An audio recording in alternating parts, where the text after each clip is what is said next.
Bonjour à tous, avec l'aide de Dieu, nous allons étudier à la demande du Rabbi les 613 commandements comme le Rambam les présente pour finir environ un an.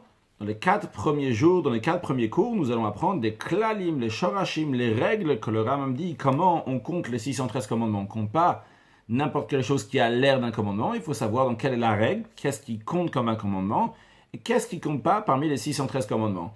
La première des choses, la première règle, le Rambam nous dit qu'on ne compte pas les commandements qui sont mis des rabbanan des sages, comme par exemple la fête de Hanouka, la fête de Purim, c'est les sages, les chachamim, qui sont venus après le don de la Torah, qui ont instauré donc cette fête de Hanouka lorsqu'elle est arrivée, la fête de Purim lorsqu'elle est arrivée, et encore d'autres choses.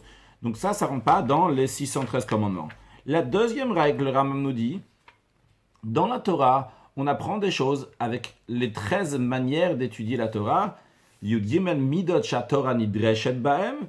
Donc par exemple, il y a ce qu'on appelle un Kal Vachomer, qu'on apprend parce qu'en français on dit un raisonnement par a fortiori. Si on dit si déjà cette chose-là, donc qui est légère, qui est kal, on dit que c'est interdit telle et telle chose, eh bien à plus forte raison, une chose qui est chamouk, qui est stricte, c'est sûr et certain que là-bas aussi ça va être interdit.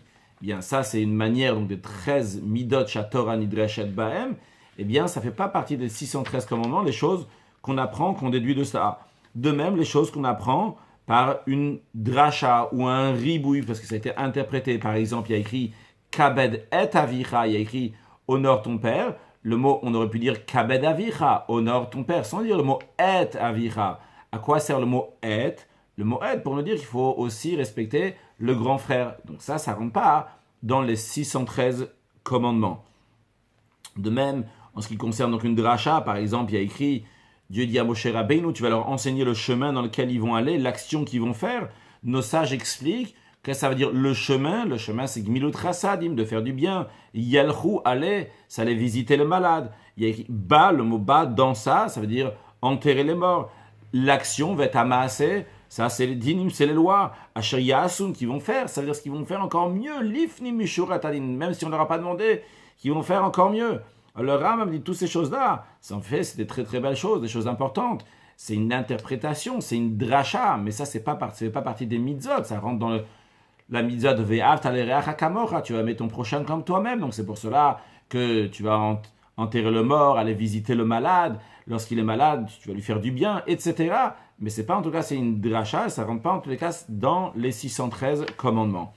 Une troisième règle, le Rambam nous dit il ne faut pas compter les commandements qui sont pas pour toutes les générations à venir. Il y a certaines choses que la Torah elle dit tu vas faire, mais c'était uniquement par exemple lorsque le peuple juif était dans le désert. Mais plus tard, lorsque le peuple juif va être en terre d'Israël, il n'y aura plus cette mitzvah-là. Ou par exemple, avant que le peuple juif est rentré en terre d'Israël, Dieu leur a dit ne faites pas souffrir telle nation parce que de toute façon vous n'allez pas avoir leur territoire, vous n'allez pas prendre leur terre.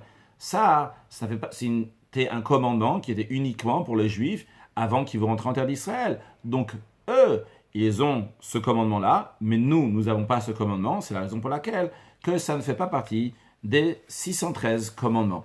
Excellente journée.